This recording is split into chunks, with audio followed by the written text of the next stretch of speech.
Parang ibang season, di ba nag-aaway din siya sa ketchup? Marami pa yan, oh! Nakakuha ka na! Wala na, oh. Ako last season pinapa yung issue ni Will.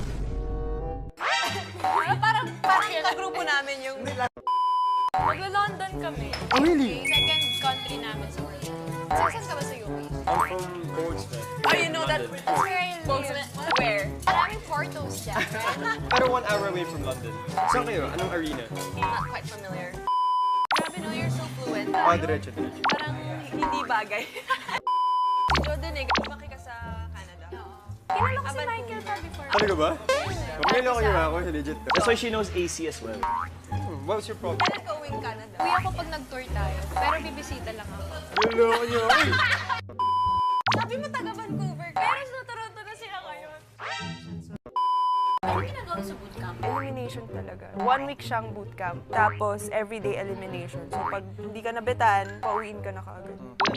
200 plus. Boys and girls. Parang ano na siya, shortlisted na siya. Kasi ako ma-attend dyan. Kasi sa iba ka ma-bootmaking. Yung iba sa amin di talaga magaling sumayo. Natuto lang po kami sa training talaga. So may chance pa. Dito siya. Pero ka naman naman. Pitik yung Hindi talaga namin siya ina-expect na bahala na release tayo ng kanta pero hindi naman yun magbo-boom. Kasi ganun yung mindset namin. Ayun, biglang nagpa-tropico. K-pop, sinasayaw. Oo. Kita ko nga yun kaysa Sumasayaw nga ako dun, sobrang boyish ng sayo. Nakadress ako dun. So, ano ba to? Sobrang boyish ng sayo. Tapos tinatawanan ako ng isang member dun. Diba, lagi siya ganyan kilay-kilay lang. Siyempre may in-expect kong ibang baby na dumating. Ano naman? Words. Nakita niyo ba reaction ko? Like sabi niya, hindi niya in-expect na papasok kami, na matutulog kami dito. Hindi. Oo. Ako gusto ko.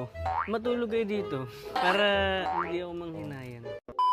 Sa girls, as in standy lang dapat talaga kami. Kaso hindi namin napipigilan tumawa, lalo na nagaling ka. Talaga. May mga gumaganon pa. Papa. Tapos sa boys, mag-photobomb kami. Sino pinaka nagulat? Si Josh. Si Will nonchalant talaga yan. Pero buti nga nag-guess kayo eh. Kami talaga yung nagsabi. Direk, pwede po ba kami mag-guess sa PBB? Actually, last year, may tweet si Direk na magpapa-audition siya for PBB. Tapos yung tweet namin ni Stakon, parang ready na po kami ni Stacey.